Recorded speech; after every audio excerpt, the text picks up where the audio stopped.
Well, hi there and welcome to Basic Training. Don't worry, it's not that kind of basic training. We have a good time in My Best Body. No push-ups required, I promise. But you are going to start building your muscles. Your nutrition education muscles, that is, because what you don't know about the food you've been putting into your body has probably hurt you, either a little or a lot. For most people I've worked with, quite sadly, it's the latter. But no more, because when you're finished with basic training, you'll look at food in a completely different way. That is, from the lens of an educated consumer. In this first class, we're going to get clear on the big picture. That is, the basic problem we're dealing with, and then we'll drill down from there. So let me start with a question. What does getting healthy mean to you? My experience in working with clients and talking to friends and family is that getting healthy usually means overcoming something. So overcoming what? A weight problem, low energy, abnormal cholesterol? How about digestive problems or joint pain, or a painful skin condition, or allergies or migraines? How about something else? Because there's always something else. What do you want to overcome? Well, how about all of it? Or let me hedge just a little by saying a good chunk, if not all. Would you like to know how to do that? Then let me tell you.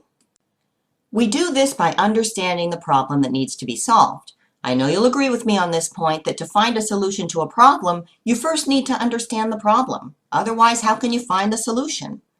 I've found that where people go wrong is they identify their problem as whatever their biggest pain point is, and then they seek a solution to that. So if they're overweight, they identify the problem as weight and immediately identify a diet as the solution. If they have chronic acid reflux, they identify the problem as acid reflux and they get a little purple pill from the drugstore. If they have chronic gas, they identify the problem as gas and then they get another kind of pill from the drugstore. If they have a painful skin condition, they identify the problem as acne or dermatitis or eczema and they may get some cream or ointment to put on it.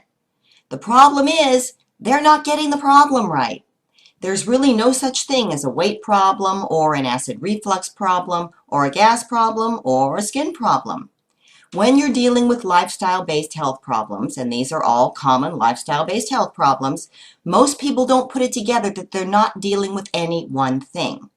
Even though every client I've worked with initially came to see me for one problem, mostly to lose weight, when I do a little digging, I find that every one of them has other things that they're dealing with. So the real problem is that it's not just any one problem, but what I call a pack of problems, and these problems are typically interrelated.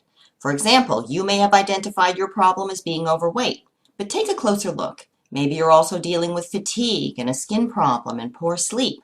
Someone else may not be overweight, but they may be dealing with abnormal cholesterol, plus chronic joint pain and acid reflux. Someone else may be pre-diabetic, plus have high blood pressure and chronic headaches. Even though your pack of problems may be different than someone else's, when the problems are lifestyle-based, the cause is typically the same, and that is a damaged metabolism. This is the real problem. And this is why, if you've identified excess weight as your problem, going on one of the thousands of fad diets out there to lose weight won't get you healthy, won't address your other health concerns, and in all probability will not lead to lasting weight loss. And this is also why most people tend to shortchange themselves when it comes to getting healthy. Instead of understanding that they have a pack of problems that are all interrelated symptoms of something else, they pick out the problem that's their biggest concern and they look for a solution to dealing with that, but they leave all their other problems on the table. Let's look closer at why this is. First, let's look at the conventional way of thinking.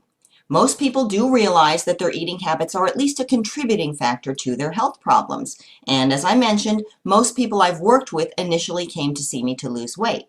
So they've made the connection between their poor eating habits and being overweight. And being overweight therefore becomes their identified problem. They also tend to think that other problems they might have, such as abnormal cholesterol or high blood pressure or type 2 diabetes, are the result of being overweight.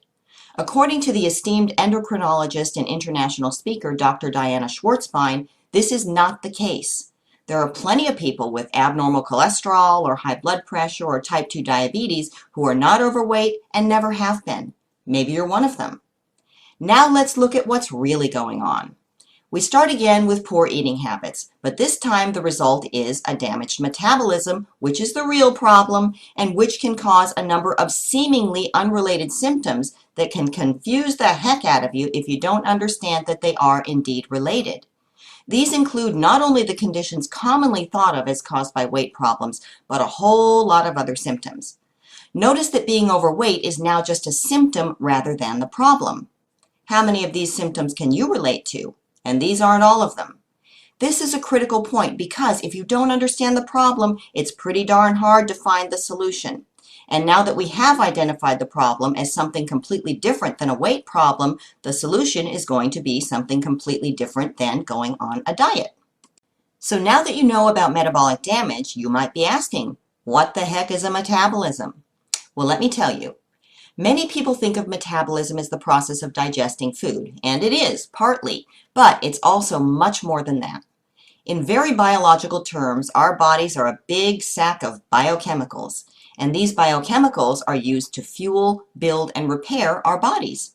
According to Dr. Schwartzbein, metabolism is the process of creating, using, and recreating all of the biochemicals that both make up our bodies and enable our bodies to function.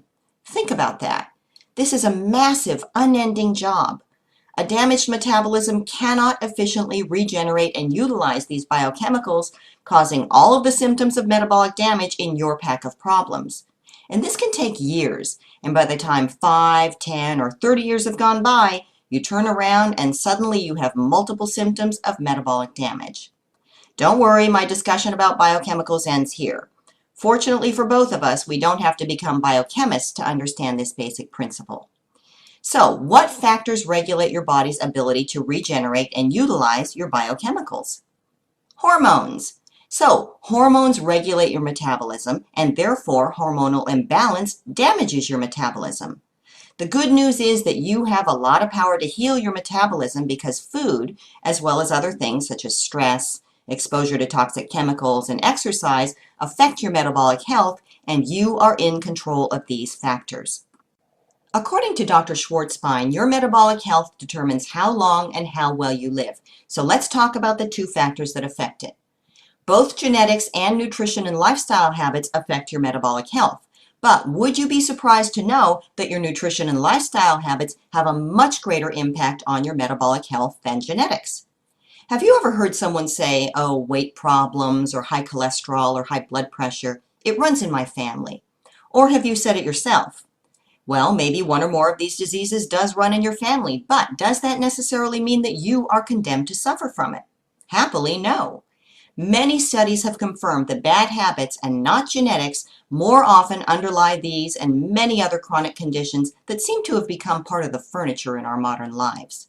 In fact, the most common finding has been that about a third of our lifespans is influenced by our genes. And this means the other 2/3 is due to lifestyle factors, and that's significant.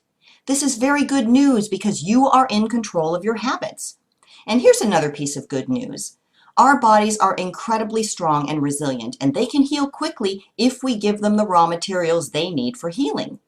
During My Best Body, I'll be talking about how intelligent and powerful your body is, and how it knows just what to do to bring itself into balance and optimal health. All you have to do is give your body the raw materials it needs to heal, and it will do all the work. Think about when you get a cut. You may put some ointment or a Band-Aid on it for a day or so, but your body does all the healing without any effort on your part. How much effort have you ever had to put forth to create a healing scab that enables new skin to form underneath? None. And so it is. Your body knows what to do when you give it the right tools to work with, and that's exactly what you're about to learn to do. Now let's come back to this notion of a pack of problems that I talked about. Let's talk about what your current reality may be. Over time, poor habits damage your metabolism, which causes a number of symptoms that, over time, become chronic conditions. Some of these symptoms are inconvenient and uncomfortable or even painful, and they can put a huge cramp in our quality of life. But over time, these symptoms can escalate into degenerative diseases, and these are not just inconvenient, they can be life-threatening. Dr. Schwartzbein includes among a long list of degenerative diseases resulting from metabolic damage, obesity, abnormal cholesterol, high blood pressure, insulin resistance, type 2 diabetes, osteoarthritis, and osteoporosis. And it's important to understand that metabolic damage will not heal on its own, and it just gets worse over time. Now let's look at your future state. When you improve your nutrition and lifestyle habits, your body will begin to rebalance its hormones and heal metabolic dysfunction, and in the process, your symptoms will resolve automatically because symptoms must have an underlying cause to exist. Take away the underlying cause and you take away the symptoms. Now here's one caveat. Hormones are secreted by glands in our bodies, such as the thyroid, pituitary, and adrenal glands. If a gland is producing too much or too little of a hormone due to a glandular condition, that is, because of factors not related to your lifestyle habits, you may need hormone replacement therapy to correct the imbalance. How do you know if your damaged metabolism is due to a glandular condition or to your habits? You can get tested by your doctor, preferably, in my opinion, by one who's knowledgeable about bioidentical hormone replacement therapy and understands the importance of healthy nutrition and lifestyle practices as part of a comprehensive wellness program. This is important because even if you have a condition that requires hormone replacement therapy, simply taking medication to correct the imbalance doesn't mean that you won't have hormonal imbalance from poor nutrition and lifestyle habits.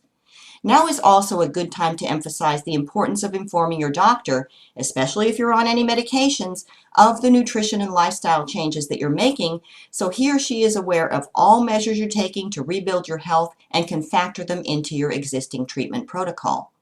My Best Body is not intended to replace sound medical advice, nor to diagnose any illness or prescribe treatment, but rather to provide critical knowledge and tools that will enable you to mitigate any conditions caused by poor nutrition and lifestyle factors by supporting your body's innate ability to heal.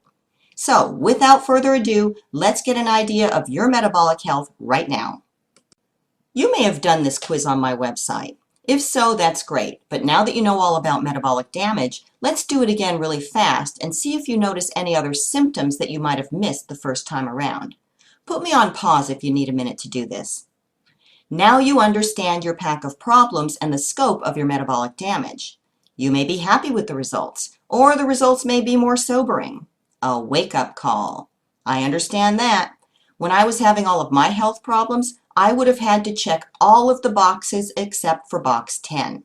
I hadn't yet gotten to the degenerative disease stage, but I was only in my 20s, and with all of the other 9 boxes checked, it was just a matter of time had I not taken action to do something about it.